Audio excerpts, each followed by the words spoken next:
Good afternoon, everybody. Welcome to another webinar for Goalline.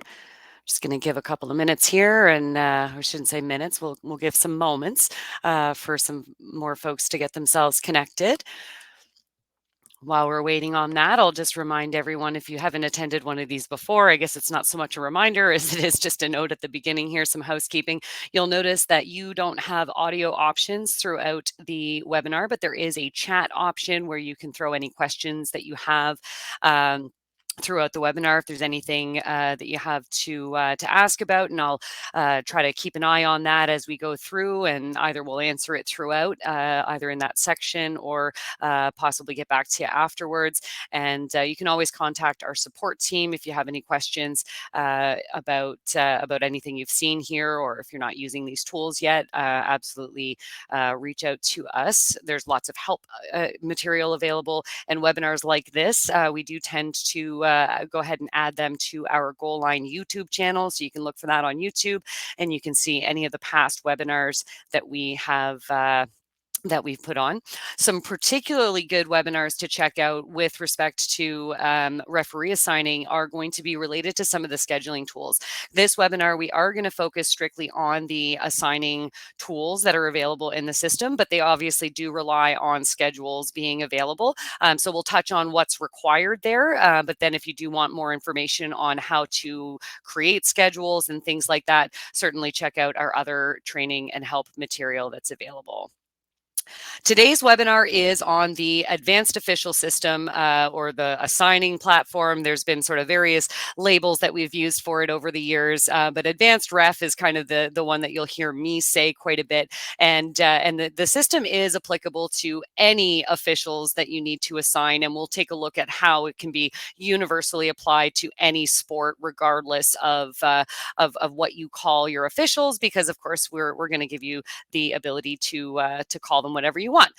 You will find that I'm going to use the word referee a lot, but that of course is going to apply to if you use judges or umpires. And there are certain sports where the Goalline platform is going to use the correct terminology. So if you're baseball or softball, for example, you'll see the word umpire in place of referee. If you are, hockey or soccer or lacrosse, you'll see the word referee. And in other cases, you may see the word official. But when it comes to the titles that we'll be talking about, those are all going to be completely custom. So today's webinar is about our advanced ref feature. We're going to cover how we set up positions, titles, and pay rates. We're going to look at assigning permissions, how to set officials' qualifications, how you actually edit assignments. We'll take a look at the referee control panel that they get to have access to, and then we'll take a look at the different reports. This is one of my absolute favorite topics to cover in Goalline. If anyone here knows me or has spoken to me before, you may know that I do have a referee background. I spent 25 years as a soccer referee here in the province of Nova Scotia, and I've officiated at lots of different levels, including the national level. So lots of excitement for me when it comes to talking about officials, and it's definitely something that I'm pretty passionate about. So my goal today is to cover all of those topics in a way that helps you out, but also that we get it done in the hour that we've set aside here. But you can always feel free to check out the recording. We've got lots of help material available. So let's just dive in to the system. We're looking at my my demo site here. If you've attended any of my webinars before, you've probably seen this a few times. When you're looking at any Goalline website, whether it's this gold layout that we have here, or our silver, or even our standard layouts, you're going to find your admin login located in the upper right-hand corner. The admin login is where you're going to go if you are an assigner, or if you are a scheduler, or if you're somebody who just is an administrator of any kind with the organization. You may also be a referee, but your referee login is going to be separate. Your menu is configurable. So ideally, it's placed directly in the menu, like this ref login option here. Going back to my homepage, I've decided to use one of my call-out boxes as part of my gold layout to be my referee login link. If you have a silver layout, you may have the referee login in any of your available modules. So the referee login is one area that's just your referee control panel. Everything else is going to be done from the admin login. And when you log in, you'll be brought to your Goalline control panel at the master menu. Some assumptions that we're going to make in this, as I mentioned right off the top, is that we're not going to cover the detailed requirements when it comes to scheduling. But essentially, in order to get started, you will create leagues or association teams to represent all the various divisions that are needed by your organization. So that's talking about all of these different leagues here, or potentially rep teams that you have maybe that play in other associations. If you're already using Goalline for your rep teams or your league, even if that's kind of both, where you have house leagues and rep teams, these are already likely established on your site, and you may not need to actually add or do anything with respect to that, because as part of just managing the association or the league in general, all of those tasks are being handled at that level. If you are a standalone referee association, where meaning basically your league and clubs are using some other system or a different Goalline platform, then you'll come in here and you'll create whatever divisions you need in the initial setup of your site. We do have an auto site setup, so if you are newer to Goalline, you likely would have gone through an auto site setup where it says, how many leagues do you need to add, and what's some basic information about your seasons and schedules. But generally speaking, to get started, you do go to your scheduling area, and this is good to check in on sort of on an annual basis as you're getting ready for a new season, to make sure that you have all of the appropriate leagues or the association teams that you need. I'm going to click on Manage Leagues here, and this really does just show us that breakdown of essentially if it's a different age, gender, and skill, it's probably a different league. Some organizations are multi-sport like mine is here, and so you can also indicate what the sport is for that league. So once you've created all of the leagues that you need, or the association teams that you need, you'll then go and you'll use our Manage Seasons and Manage Schedules feature. Manage Seasons and Schedules, these are maintenance tasks. You'll do these each year. And with Manage Seasons, really all you're doing is indicating what your new season title is, who's being active in that new season, and what that date range is, so that when you're scheduling things, it's going to fall within that season date range. Managing schedules is similar, but you're actually adding other things. And again, your association may be doing this already, so you don't have to touch this. But generally speaking, a regular season schedule needs to be applied, and that schedule is going to have some details, and those details are going to dictate what date range can be used and the point values used for standings and that type of thing when you're reporting games. One of the most important factors when you are using the referee system is to make sure that on any schedule that the allotted venue time is appropriate. The main reason for this is that your referees are going to be considered busy or available based on their assignments and how long those games are scheduled to take place. I've got a default value here of 75 minutes. So a game that starts at 6 o'clock and I've assigned a referee to, that same referee is not available to assign again until 7:15 at the same venue, or even later if the venue maybe is different, back-to-back games at different venues. Very difficult to be in two places at once. So this would be one of the only schedule details that may need to be reviewed if you're adding the referee system to an existing organization that's already using scheduling tools, just to make sure that it's accurate. Your start and end date of the schedule, of course, is just helping you to make sure that you're scheduling the games within the appropriate date range. Once you've got your season and schedule there, now the system knows that it's current. And then the next task is going to be to add teams to the leagues so that you're able to schedule games. And if you have rep teams, you're going to add the visiting teams. Who do you play against? So that, again, you can schedule games. In order to schedule games, you also need to have venues. Venues are going to be used as your playing surfaces. So each and every playing surface needs to be added in as a separate venue. There are times where you might have venues that divide themselves into smaller venues for, cross field or half ice games, cross court games in a gymnasium, that type of thing. So Goalline does have tools for you to manage the venues appropriately so that it will recognize scheduling conflicts based on the venue that's being used.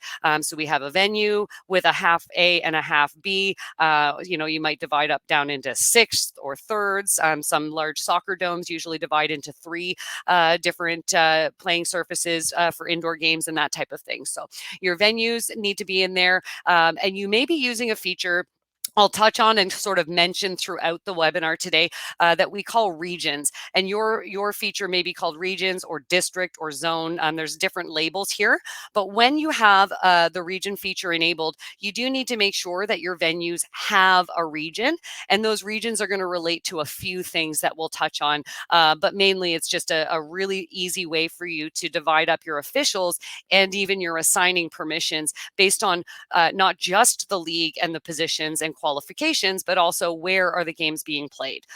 This is really ideal for something like a provincial organization or a state organization using Goalline as a centralized assigning system. So you can easily divide things into regions 1 through 8, and each venue exists in one single region. It's going to allow you to kind of make the system even more robust and add layers of preferences as you go through.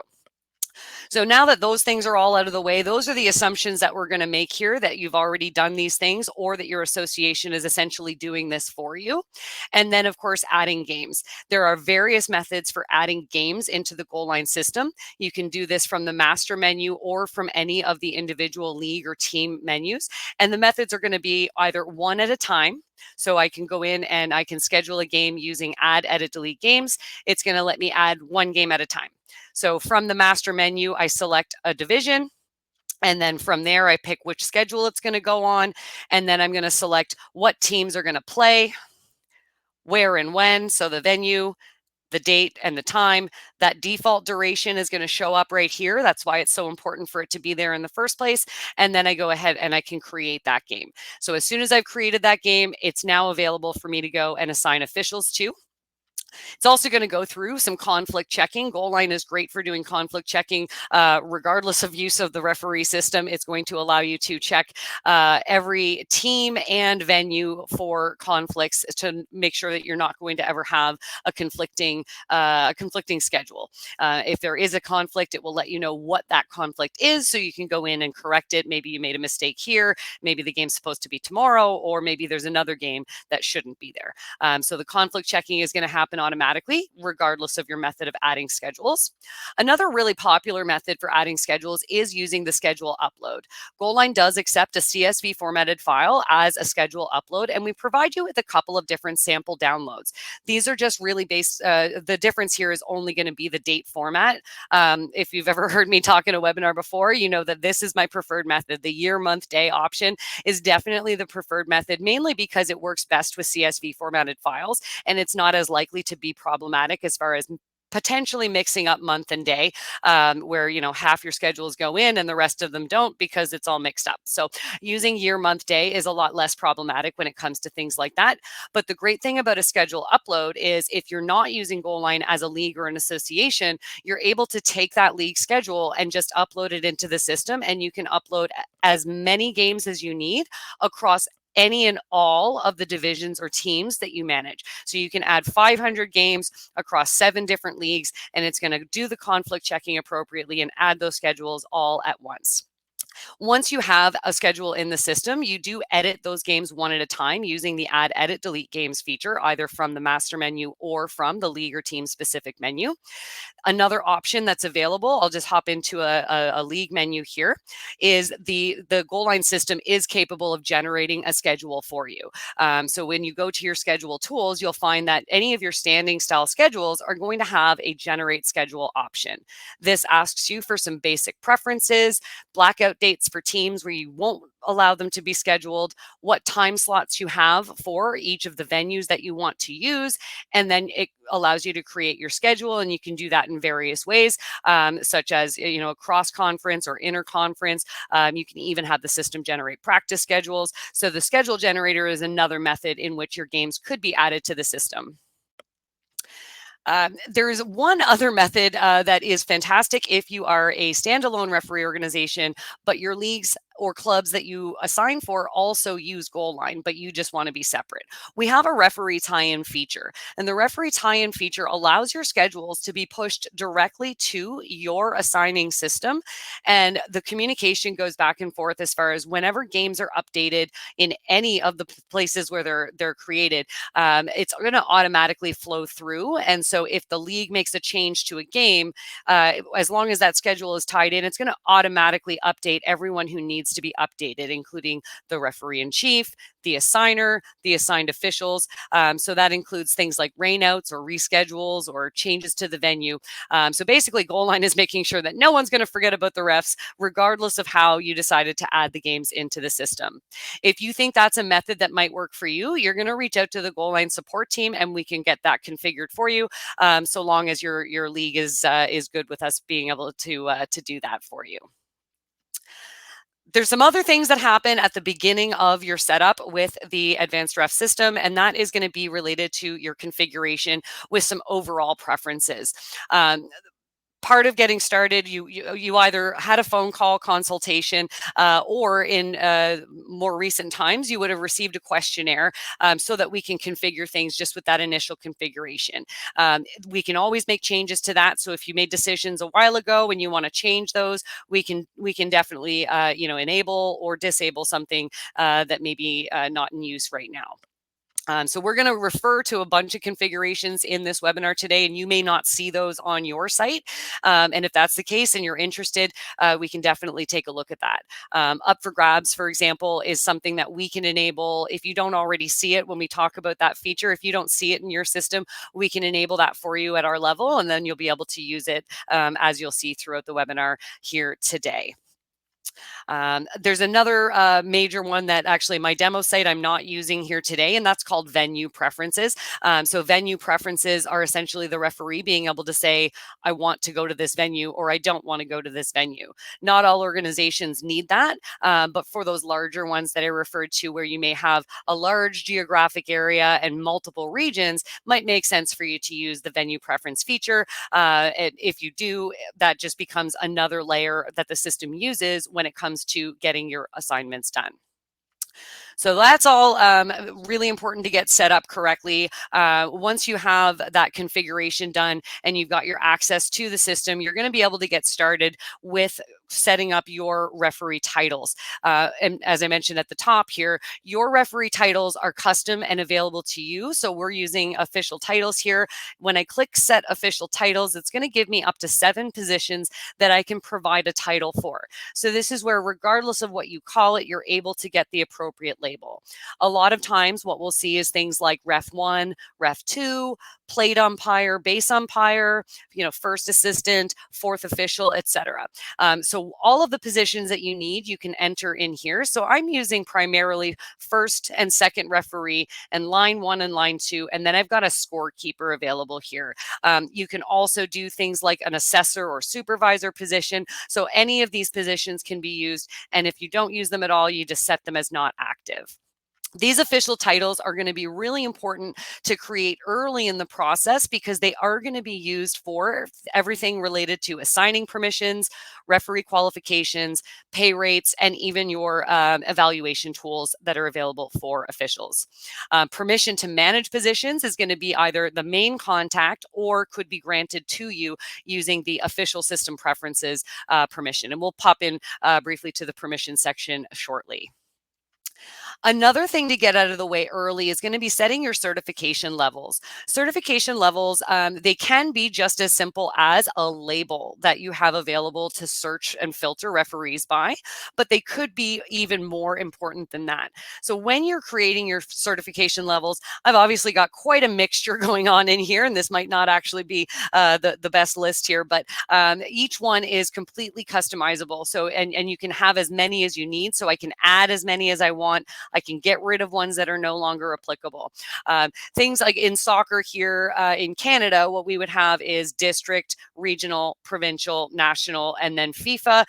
You may have some grassroots level or youth levels below. Hockey referees are often going to be ranked from 1 to 7, and you may have a junior qualification and that type of thing.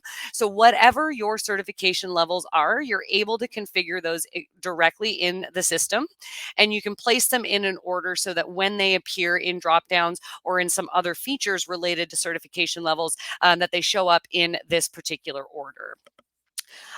These excuse me, these can be added later on and they can be adjusted, but it's always good to have them available before you start adding your officials so that the referee profile can include their certification level right from the start. We're going to return to this section in a little bit here after when we start talking about qualifying referees. So we'll come back into this one. The next thing we want to set up nice and early is going to be your pay rates, but you can certainly set your pay rates later on if you're not quite sure, or if you just want to go ahead and get started and worry about that later.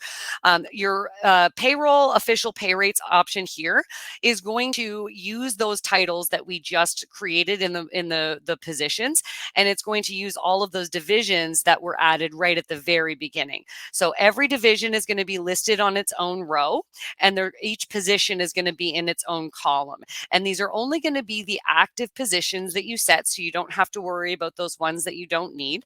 If you only have 2 positions, then you're only going to see those 2 positions.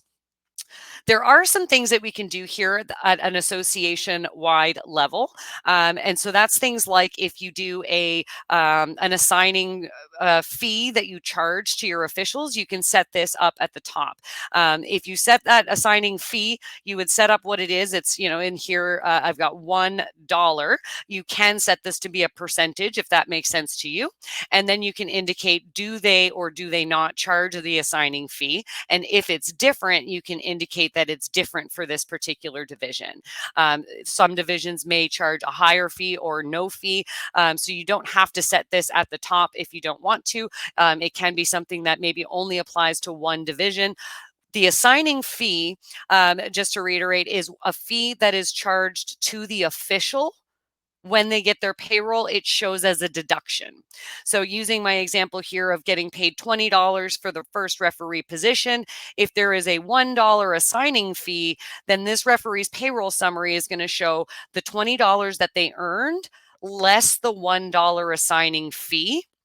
And so that they're going to be owed $19.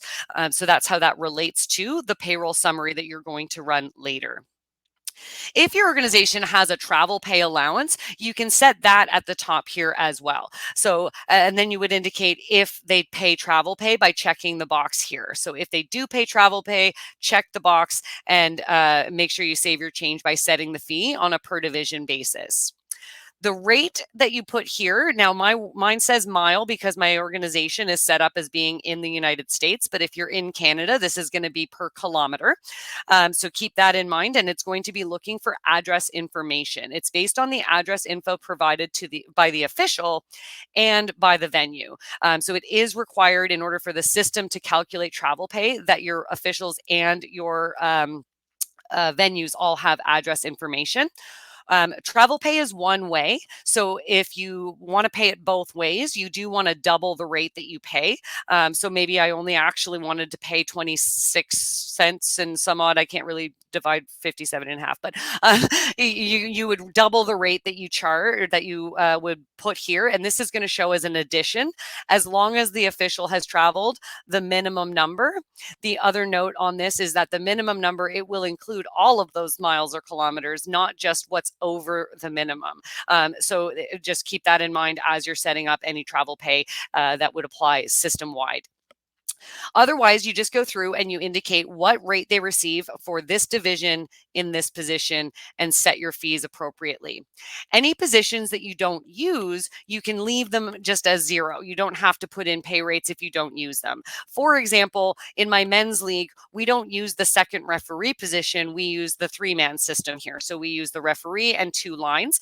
So I don't have to put in the second referee. But if I have a league that we use all 4, I would make sure that I have a pay rate in for all 4 of them. The other things we can do in here is indicate whether or not something is by default considered a cash game. This is for when referees are actually paid at the venue for their games. So you want to indicate what the payroll is, but you don't necessarily need to see it in your payroll summary. So using the cash game feature, you're able to exclude or include the totals for those cash games in your payroll summaries that you run. You can always do some adjustments later as overrides on games so that they can be set up differently. If there's one specific game where they did get cash, but normally it's not a cash game, you can indicate that using some of the override options that are available. And then the last thing we can do in here, and I know I'm going to mention up for grabs a few times before I get my exciting explanation of what it is. You can disable the up for grabs feature for specific divisions using the pay rates screen here. A great example of where you would probably disable the up for grabs feature is your highest level divisions. I have it for my men's league here. We don't allow the up for grabs feature to be used, but for my youth divisions, I'm okay with the up for grabs feature being used. If it's disabled here, it's disabled for everyone. No one can use the up for grabs feature for this one division. There are options, as I just mentioned, to override your different pay rates. And I'm going to go back out to the official section here, and we'll just show you a quick way for you to do one of the adjustments. And that's going to be in the officials or in the payroll section. You can set up miscellaneous alterations. So what I would do is select an official. I can look at the alterations here in whatever date range I want. If there are any alterations, it would show them to me. And then I can add an alteration here. I can indicate the date of the alteration. This is an alteration that's just going to generally show up on the payroll summary, and it's not going to be specific to a specific game. So if I needed to give her a deduction of, say, $10 because she registered late, or something like that, or maybe I want to give an addition of $10 for she won a contest prize, something random. So these miscellaneous alterations can be added, and they will have an impact on the payroll summary that you're going to run. So let's go ahead and just add that so we can see it later when we run the payroll report. And here we can see, here's the alteration. If I want to get rid of it, I can delete that alteration, and that would be regardless of if it is an addition or a deduction. Any game specific adjustments would show the game ID, so you'd be able to go and take a look at those. All right. So now let's go take a look at our assigning permissions, because we've done the setup here, the basic setup. We've got our titles and certification levels. We've got all of our divisions ready. And now we want to make sure that we've got assigners available. Assigners are added as website administrators through the Manage Website Admin option here. I always recommend that whenever possible, when you add the admin who is going to be the assigner, that you use the league administrator option. If you don't see this as an option, that's fine. Some organizations will see both, and some will only see one or the other. Not a big deal either way. So just if you can, select league, but otherwise select team. What's important is going to be the association-wide permissions anyway, so the league or team reference there is not going to be too consequential. You obviously want to add the personal information so that we can get their username and password emailed to them, so that you can send them their login information and that they have an appropriate title. Some permissions here that are important are, if you are using the regions feature, these region permissions are restricting based on or for the reporting tools. So if I have a home region here, this is my region permission. I can have additional region permissions using the control key in here, and I can select multiple. These are going to restrict what I can do when it comes to reporting on referees through the Find Referees tool. They have no impact on my assignment permissions. That is a separate permission. As we scroll down, we can see that there's going to be an official in chief, or it would say referee or umpire in chief option. The umpire in chief designation in the Goalline system is that it's sort of a catch-all, meaning that this person will have access to all evaluations and dismissals, as well as the ability to, for now, viewing referee passwords. That's something that will likely change in the future. And they'll also be emailed a lot for day-to-day activities like declining games, games being placed up for grabs, schedule changes requiring officials to be reassigned. Those will all result in an email to the referee in chief. So it should be noted that the referee in chief will receive a lot of emails from the platform, but I'll also note each email is structured with pretty specific subject lines, and you can easily filter those in your personal email program. And I always say it's better to receive them than to filter them out, than not to receive them at all, because you may want to, for whatever reason, go back and refer to one of those emails in the future. So keep that in mind. And then as we scroll down here, I'm just going to scroll past that big old red blob. We can see we've got association-wide permissions. And obviously the important permissions we need here today are going to be the assigning permissions or officials tools. I'm going to make this a little bigger so we can see that a little better. So in here, the most important permission obviously is the ability to edit referee assignments. Without the ability to edit referee assignments, this person cannot click on the edit assignments feature, and they won't be able to edit assignments, and you won't be able to grant them permissions. There are some other permissions that you might want to include, and that would be things like either viewing officials or editing officials. And it's just the difference is, can I view only, or can I also make changes to officials? Based on your role, it's important to have the correct permission. A typical day-to-day assigner in a large organization probably needs view official access, but it might not be appropriate for them to be able to edit officials, because that would allow them to edit things like qualifications and certification levels. There are other system preferences and evaluation permissions that can be granted, and other kind of assignment preferences that are available to configure in the system. And these are typically things that you don't need to grant to everyone. And someone who doesn't need to do payroll doesn't need the access to pay rates and that type of thing. So edit referee assignments is going to be your most important permission to grant to any website administrator. I'm going to click back here, and we'll go and we'll take a look at one of our existing administrators. So I'll click over here. And now that I have an administrator with permission to edit assignments, I'm going to click Set Assigner Permissions. This is where the actual permissions that they get to create assignments is going to be granted. And it's going to be very similar to how we're going to qualify officials to be able to officiate in the various divisions and positions. At the top, there are a selection of overrides. You can grant overrides or not to any of the website administrators that you're adding, any of the assigners that need it. I always like to make sure that we're aware of the importance and sort of implication of each of these overrides. Availability and rink preference or venue preference, they are exactly that. This only overrides the availability of the referee. It does not override their qualifications or their rink preferences. Rink preferences does that. It doesn't override availability. It just overrides their venue preference. So they said that this venue is not acceptable. I'm going to override that preference, and I'm going to assign you anyway. Referee level is what would override their qualification. So if they're not qualified and you use the referee level override, you can assign them anyway.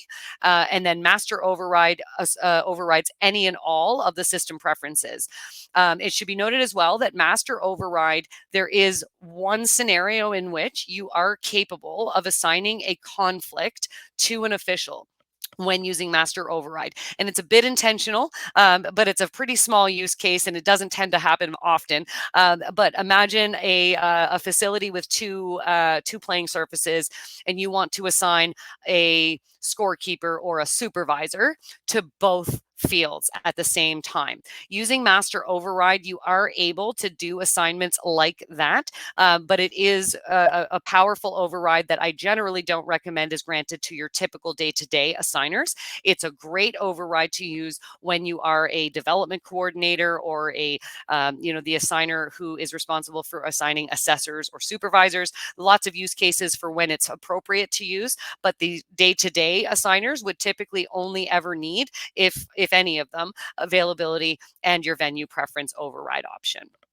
You don't have to give them any overrides at all, and they would be only able to assign within the preferences that either the referee's venue preferences and availability and the qualifications that have been applied to that official.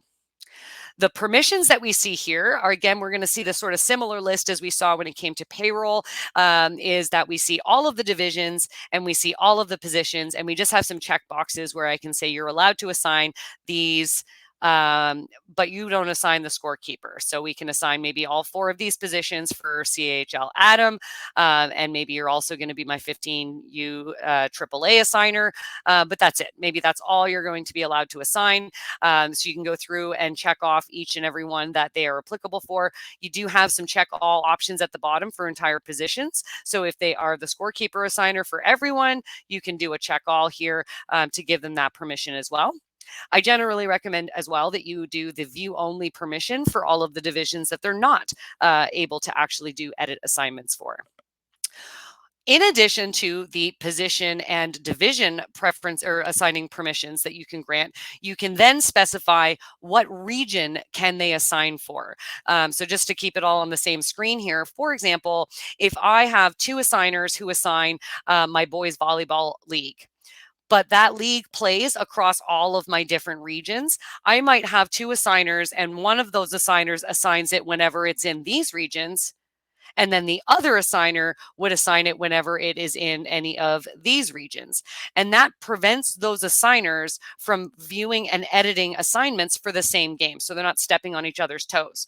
It allows you to create a large geographic area where a single division can have multiple assigners who never really run into each other in the system. So they're always able to assign the games because the venue belongs to a region, and that venue can only belong to one region at a time. It is possible to give assigner permissions to the same divisions and the same regions to more than one assigner, but just keep in mind that they would be potentially viewing the same assignments at the same time. So keeping that separate is always a great idea when you can and when it makes sense for you. In some cases, you might be the only assigner, in which case, give yourself all the assigning permissions that you need for everything, right? No need to restrict, and you can also have all assigning regions here. So giving your assigning permissions out, very important to get that done. Now that we've got our assigning permissions all set up, now those assigners are able to log in and access the system, go to the officials and referee section, and start editing referee assignments. Now we'll look at referee qualifications. So similar to the assigning permissions, referee qualifications use the same kind of grid. So I'll just click create referee here. So we see all of the divisions and we see all of the available positions, and it's the same idea. So one at a time, I can go through and I can just say, you're qualified to do these, you're qualified to do these. Maybe you're qualified to do lines for everything, but only referee a couple of different divisions. And then as you get older or develop or more experienced, I might come in and edit and give you, now you can do this 14U girls division. Now you're ready to do this 13 AAA and so on. This is likely the most popular method that I see used on Goalline for qualifying officials, and it works really well for small organizations. Where the administrators are just basically aware of who their officials are, and you would know your officials' qualifications on a personal level. So when you edit the referee, you can check off the boxes and you can change them as needed. And this doesn't really have any relationship to the certification level that the referee has. There is another method of qualifying your officials, and that would be using the certification level. So as long as the referee has a certification level, you would be able to relate the certification levels to the qualifications that that referee should have. This does require a little bit of an all or nothing approach. So I'm going to go back out to that certification levels tool that we were looking at early on. So when I go to set certification levels, there is this set level qualifications feature in here. When I open this, it gives me a drop down for all of the divisions that exist, and then it shows me which divisions already have some settings in there. So my men's division 1 is already set. Let's take a look at baseball. So the way this works is I select the division, and then I can check off based on certification level who should be qualified. So what this is going to say is if you are a FIFA referee, you are going to be qualified for these positions. And if you are a referee level 7, you are going to be qualified for these positions. But everyone else who's any of these other certifications is not going to be qualified.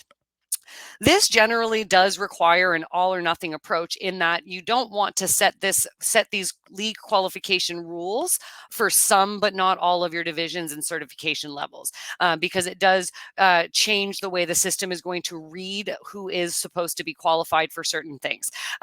If there is a prescription in your sport based on certification level and what age, gender, and skill that generally qualifies you for, this is a great method to go ahead with. There's one other method that uses another sort of all or nothing approach, and this is our league-specific qualification rules. And I know it sounds almost identical to what I just showed you, but this is more done at the managed leagues level, and it uses a hierarchy. So I'm just going to edit any of my divisions over here, and we're going to see that I have a set qualification rules link. This lets me say that the minimum qualified referee is a 5. So in order to referee this game, you have to be at least a 5, and it will automatically recognize that if you're a 5 or a 6, 7, 8, 9, 10, you are going to be able to be the referee in this league. If you, I can set similar things. So AR1 and AR2 in this case, maybe you need to be at least a 3. So anybody who is a 3 or higher is going to be able to be qualified for these positions in this division. There is a not applicable option if you know that this is something that is not assigned frequently, or a mentor or assessor, for example, where that's just not something that you use often, or it's always used with an override. You don't necessarily have to have a qualification there. This feature, as I mentioned, it's an all or nothing, in that it allows you to say that this certification level qualifies you for this and everything below this. That's great for the larger organizations, such as provincial or state organizations, that you have that prescription based on what the division is and what that minimum level of referee should be. So those are the 3 different methods that are used to qualify officials, and those qualifications are going to play right into everything else that we see in the system. So now that we got our referees qualified, we're going to go and take a look at how do we manage our officials just in general. So clicking find officials, this is how we go and do a referee search. Your permission on your website admin profile is what is going to restrict your region listing here. If you have restricted permissions, you will only see the permissions that are available to you. And so when you go to search for officials, down at the bottom here, you're only going to see the officials that belong to the regions you have permission for. This region permission option allows you to do a search that just says I only want to see it when it's the home region for that referee, versus when this is not checked. If I'm looking at BCFC, it's going to show me any referee whose home region is BCFC or who is assignable in the BCFC region. So this makes it nice and robust, and it lets me really manage and target my listing of who I want to see in my list. There's all kinds of other criteria in here, such as league and other position qualifications. So if I'm interested in only contacting my U15 AAA qualified referees who are qualified to do first and second referee, I can say, you're in this region, you're qualified to do these 2 positions in this league, and I'm only going to see officials that meet that criteria. That allows me to do a search where I can email my officials. I got one test official in here for that one, but I can email this official, this list of officials that I would get from that list of criteria if I have kind of competition specific or region specific news that I need to provide to them. Whether or not my permission is view or edit is going to determine whether or not this is an edit button or a view button. And then I can view that referee's profile and view what their qualifications are. I can do, a password reset for them, and I can set what their home region is and what other regions they should be assignable in here. So that is the referee profile that we can see here, and the search criteria. You can use registration for officials. Lots of webinars and lots of great help information on using registration. Individual registration applies to any person type in the Goalline platform, so check that out if that's something that you're not using yet. Let me see what I want to make sure that I'm on track here to cover all of that. Awesome. Okay. So now let's take a look at a couple of other items that we might want to see as we go ahead and do assigning. So again, the officials and referees section is where almost everything you need is going to be. There are some availability overview options here. The first thing I'll show you is the availability date range. So availability date range is you set the range in which they can set their availability. This can be set for the whole season. I almost always explain that might not be a great idea. So what happens is that if your availability window is the whole season, your refs are going to go in and fill it in. But as life changes happen, they're not necessarily going to go and update the system. So that might result in some declined assignments. I generally recommend an availability window that allows you to assign as far out as you want without having the officials put in their availability so far into the future that they really don't know if they're going to be available. A 4 to 6 week rolling window often works really well. If you have lots of assigners, you may need to find a good cadence for that works well for you, but you can certainly set that availability, and you can always send out email blasts to remind folks to keep it up to date. We will take a look at the referee control panel shortly here, and you'll see how the referees will see that and how they're able to manage their availability. When it comes to the availability overview, this lets you see at a glance who's available when. So official availability overview lets you pick, I could just be interested in people qualified for a certain league, or by default, it will say all leagues. And I can do this for one date at a time. So this is just one single date, or I can do it for a date range. And I'll show you the difference. When I go to view the availability with a single date, it's going to show me every hour in that day, and green means that they're available. The yellow means that they're drafted in. Any of these color codes you would see here. So if they already have games that they were confirmed for, we would see the blue color code indicating that they're already confirmed. As I see these squares that have things in them, it's going to show what the assignment actually is. So spanning the 7 and 8 p.m. hour over here, I have a TBA sort of game scheduled in here, and then I have another game that is scheduled. Let's see here, Scotia 1 at 7 p.m. So we can see that information at a glance when we're looking at the availability overview for a single day on a per hour basis. Your officials have the ability as well to put in notes to their availability, and we can see those when we're looking at a single day. If I change this and view a date range, even if it's just a couple of days, it's going to just appear slightly different. It's going to show a block for each day. And then when I hover, it will show me what hours they are available for. And then the same information is available for when they're available and when they're already assigned or drafted into an assignment.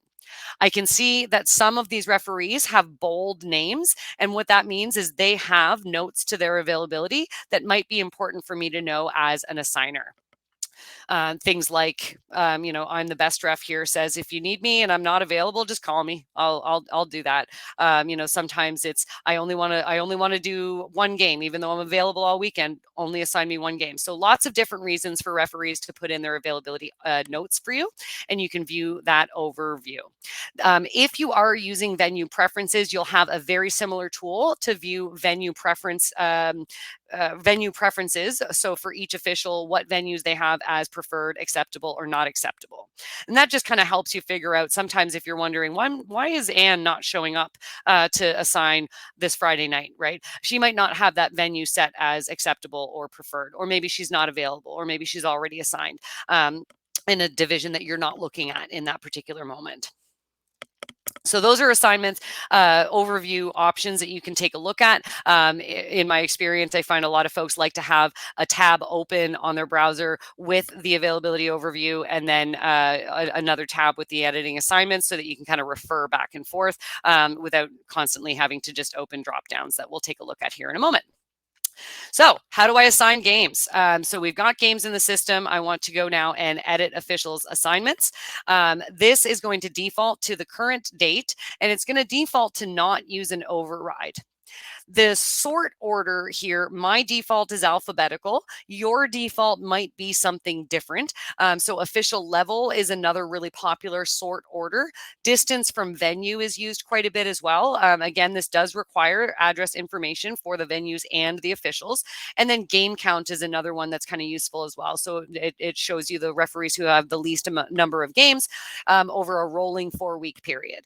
So depending on what your policies are as an organization, when you go to assign, whatever sort order works for you is available there. You can choose a lot of different factors here when it comes to the display settings. I'll be quite honest with you. Typically, it's going to be you're going to restrict based on venue and division. The region options here is only going to show you the regions you have permission for anyway. So typically, as a general assigner, you don't need to make restrictions here. So often it's going to be venue and division. Most organizations, I believe, will start at sort of their top level division so that you can assign out your highest qualification requirements before you assign your lowest level. So you're going to assign U18 AAA before you're going to assign U11 House League because you require a more qualified referee for that top, and then you'll probably have more referees who are qualified for the younger age groups anyway. In my case here, I am just going to go ahead and select a date range of the 4th. Let's do the 4th, 5th, and 6th, and I'm going to display my assignments. You can only display a month at a time when you're doing this, but excuse me, even if you restricted to less than a month, excuse me, one moment. Sorry. Even if you do display less than a month, if you have a really large number of games, you may find that you have to restrict your search. And again, using division and venue is a really popular way to restrict what you see. Another thing we can see here is a group by option. So by default, we're just going to group it in just in order of the time. But I can group this by venue, and grouping it by venue changes it up a little bit so that when I go to display my assignments, I'm going to see all of the games that are at Lamgold, and then I'm going to see all of the games that are at Claw Harbor Place, Scotia 1. And so this is showing me Scotia 1 for November 4th, 5th, and if there were games on the 6th, we would see those as well. The reason this is a great way to group your assignments is you may want to consider, if I'm doing one day's worth, I might want to try and do as many back-to-back options as I can using the available referees so that those referees can do 2 or 3 games, whatever your rules are. And not have to go to a different venue or, realize later on that, she's already assigned to the 2:00 game. Shoot, I should have also assigned her to the 3:00 game, but, didn't realize, and so on. So keeping that in mind, you're able to group your preferences, or your games based on the venue, if that is appropriate for you. When you're looking at assignments, you can see the different color codes that are available in here. So confirmed and pending and declined, pretty straightforward. Late and absent, obviously, these happen afterwards. So these would be if you are using Goalline's referee attendance tools. There are 2 ways to indicate that a referee was late. So you can come in here and edit it later once the time has passed for that game, or you could have it done by the coaches or whoever is reporting the game scores. Referee attendance can be included on the game reporting screen so that somebody can indicate that, yeah, Anne was there, but she was late. And I may go in and do a payroll alteration based on that. Up for grabs, I've talked about it a few times. Up for grabs is one of my absolute favorite features in the Goalline platform. I don't think I can say that enough. What it is a really safe and secure feature that allows you to, instead of assigning directly an official, you can place that game up for grabs. And it becomes first come, first serve for someone to claim. And they can only claim it when they are qualified, which is what's really safe and secure about it from an assigner's perspective. They also cannot claim it if they have a conflict in another assignment. So you will never have the scenario of a referee taking a game from up for grabs because it's a better game than the one you manually assigned to them. And they can't just give up their own game in order to grab a game from up for grabs. It does require that they are qualified and that they do not have any other conflict when it comes to assigning. Another thing that's unique about this feature from the Goalline perspective is that it doesn't require the referee to adjust their availability. And this is something that I'll back up on my experience as an official. I often set my availability for when I knew for sure I was available.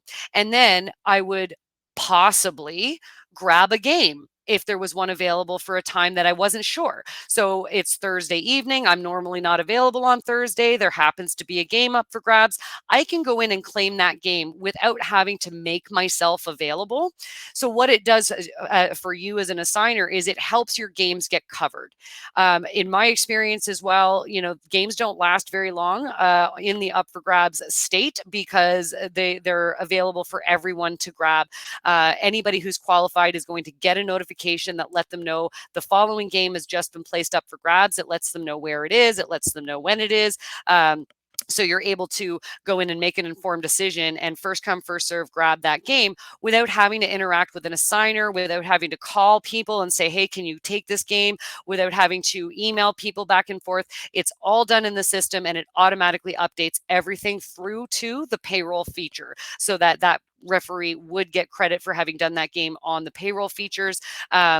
And any payroll adjustments that might be associated. So up for grabs, my absolute favorite feature. A lot of assigning platforms have something similar. Oftentimes they refer to them as like self-assign or given back, games given back. Goalline does allow a referee to place a game up for grabs themselves. However, it's still their assignment until someone claims it. So it's not just giving it back. It's placing it up for grabs and really hoping someone takes it. And if you really need to, you can contact your assigner and say, hey, I know I took this game, but I just can't do it anymore.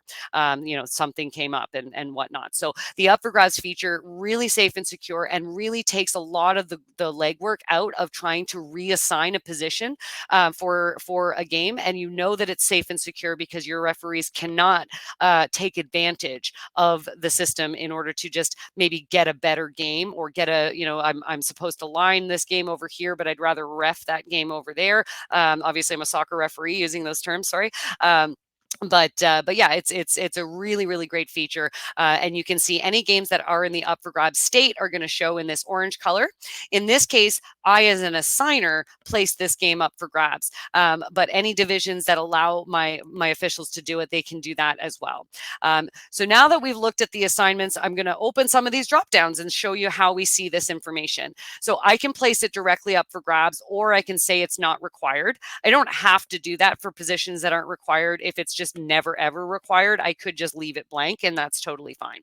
And what I do now is I just select from any of the officials who are listed here.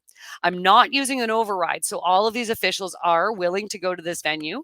They are qualified for this division and this position, and they are set as available. So I can select from any of these officials and place them into the game. So we can do Bob and Bobby, and then another Bob, and then just for fun, let's do Bob hockey again. So when I'm going to set up these assignments, I select the officials and I just do that for as many of them as I have, and now I can go ahead and save them. I can save them in various states. So my save changes lets me save them as a draft. I've already saved some positions as a draft in here, so I can do that again. And when I go to do that, oh, look at that, I double booked Bob hockey. I cannot place him in the same game in two different positions. So I click back and let's go. Oh, I meant to put Marcel in there. So we'll save our changes again and save it as a draft.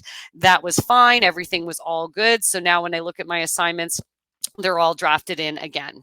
Once I've done my draft, this takes away those officials from being available in other ways. So I don't have to worry about double booking I'm the best ref over here because he's not going to be available to assign in this same date and time.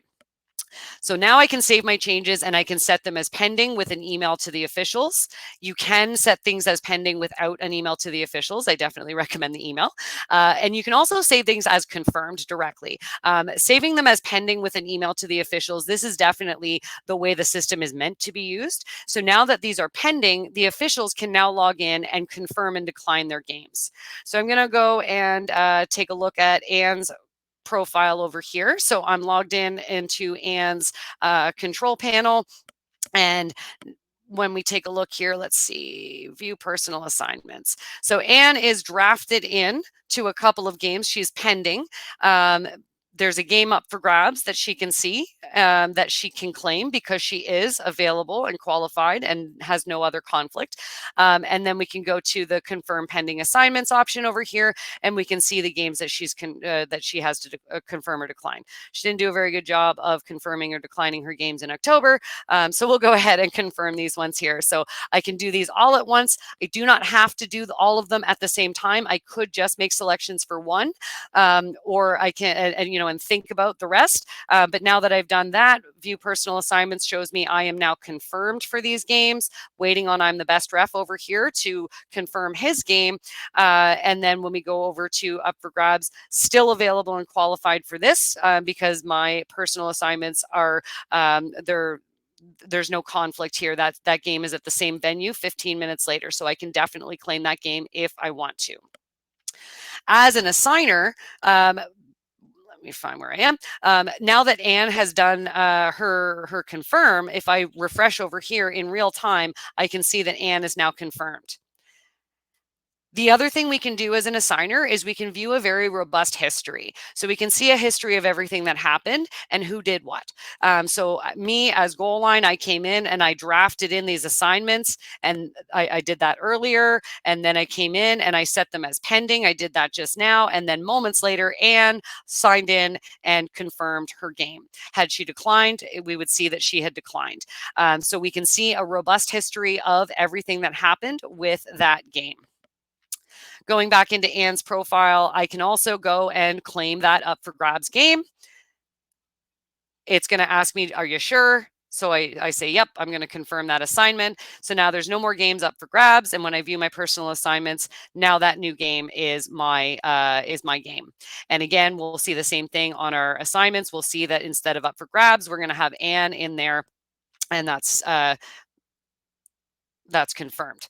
When we look at the history for that one, nice and easy, we can see that the assigner is the one that put it up for grabs, and then Anne came in and confirmed that game. She claimed that game first come, first serve, and up for grabs. Now that Anne has some games, you notice over here that we have the option to put that game up for grabs. That's because the division allows it. So she can say, you know what, I don't really actually want that game anymore. I want to confirm that I want to place that game up for grabs. What I'm going to see as an assigner is not just up for grabs. I'm going to see that that it was up for grabs by Anne. So let's go take a look at that. So we can see here, Anne's name went from confirmed to up for grabs. And if someone else was to go in and claim it, I would see that in real time as well. I can also click on any of these games and I can isolate it so that I can make individual changes to what's already happening in here. So Anne right now is in here up for grabs, but I as an assigner might say, you know what, rather than let someone else claim that, I really want Bob to do that game. I have a lot of Bobs in my referee system. So I can say, I'm going to assign Bob into that game and we're going to go ahead and just save him as pending. And when I go back into my display assignments, I'm going to see that Bob is now pending, and I'll wait for him to confirm or decline that game. Let's go back over to the history here, and we're going to be able to see everything that happened. So we're able to see that Anne was assigned in here, and then Anne put it up for grabs. And then as an assigner, I came in and said, you know what, we're just going to give that game to Bob. Instead. So that is how the editing of assignments works. I do realize I said I was going to try to do it all in time, but I am going to go a little bit over. If you have to drop off, I won't be offended, and the recording will be sent to you, because I just want to follow up with a few reporting items that we'll go through here. So editing assignments is as easy as that, and you're only able to assign the permissions that have been granted to you as an assigner, and officials are only able to be assigned when they're qualified or if an override was used. So now let's take a look at some of the different reports. The payroll summary is going to be one of the key reports that you're going to be interested in. Officials payroll summary here. You do this either by a single day or a date range. You can do this for one official at a time, but typically it's going to be all of your officials. And you can choose, again, those cash games. Do I want to exclude those from the total? And the official status, we do provide the option to include expired or deleted referees. The reason for this is you may be running payroll today, for games that happened last month, and in between, maybe those referees have expired. Maybe their registration is up, at the end of October. So now they're all expired, but I still need to run their payroll. So keep that in mind as you're looking at the official status options. You may also see some other filters here. Everyone will see the date range and the division filter, but if you're using regions, you will also see the official and venue region, and this just allows you to get a little more specific depending on who's required to pay the officials. So you can use all of these in combination with each other. So let's just go ahead and look at a couple of days and we'll view the summary. And this is going to show me all of the officials in a line, and it's going to show me their the games that they've done within the date range that apply and any of the alterations. There are export options over here. I do like to point out that there is an export summary and details option.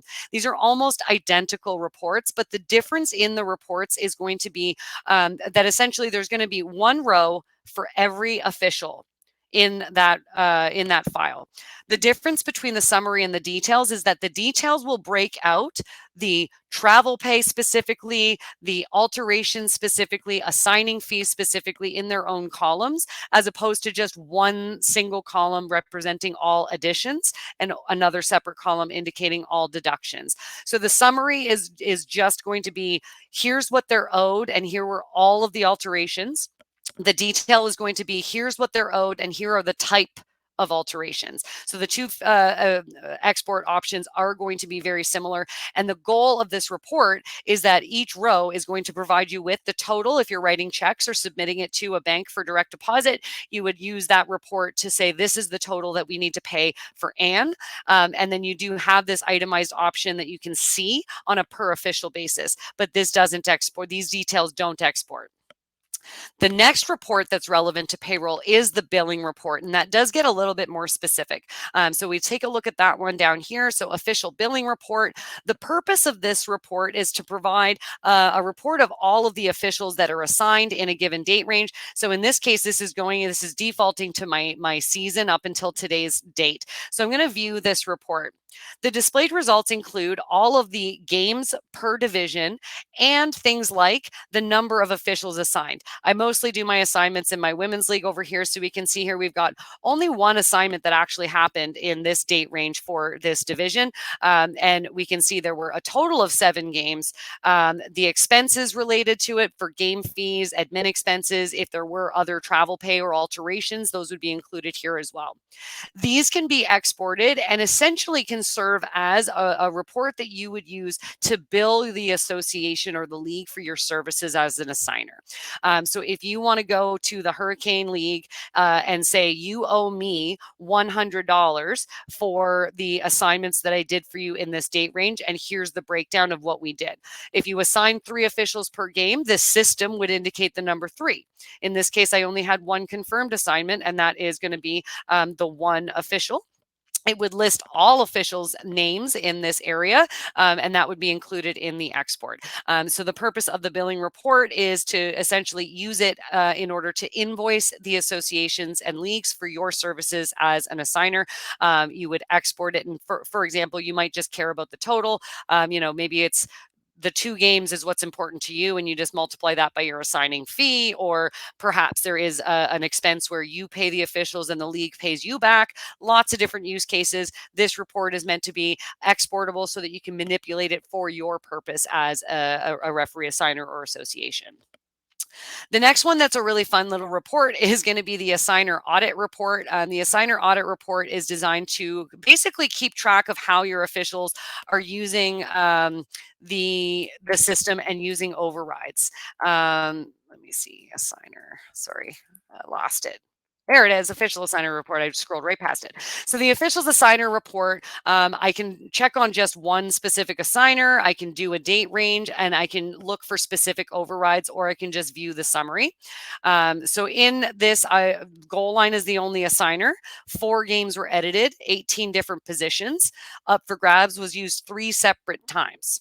I didn't use any of the overrides, and that's great. So let's just go back in time here, because I know that we've got some more where there would be some some overrides. So yeah, if we go back in time, this same assigner has assigned more games, more positions, and used master override 11 times.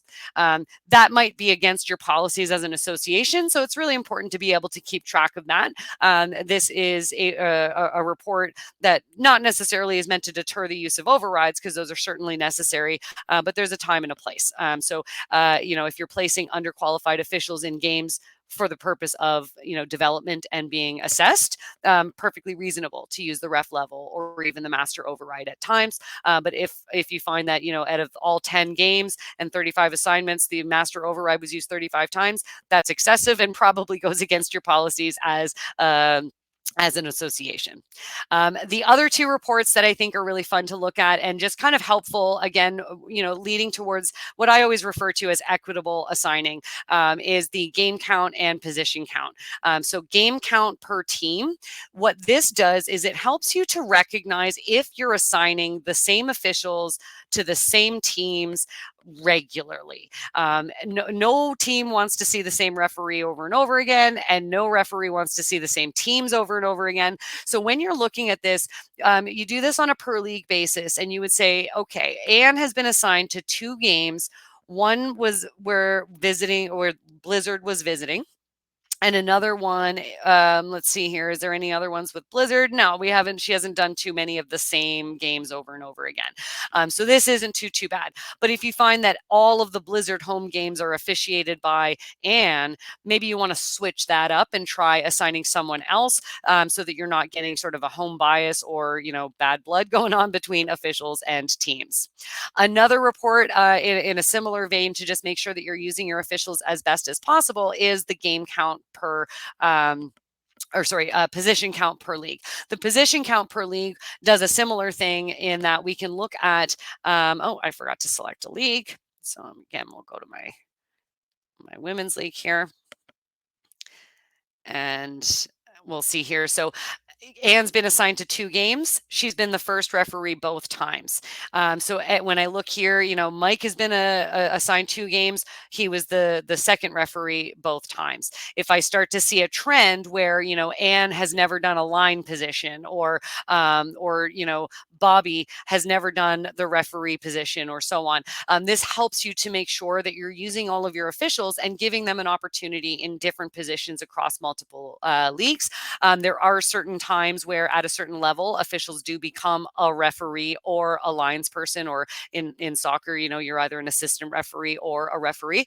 So at a certain point, it might make sense that you're only going to see those referees assigned in certain places. But when you're talking about youth organizations where everyone should have the opportunity, you want to see that you're not stacking up that certain referees are doing all the ref positions and not doing their share of lines and so on. So that is a great report to review, just on a general for general information on how your assignments are done, because that might imply how happy your officials are with you. So that's really important to know as well.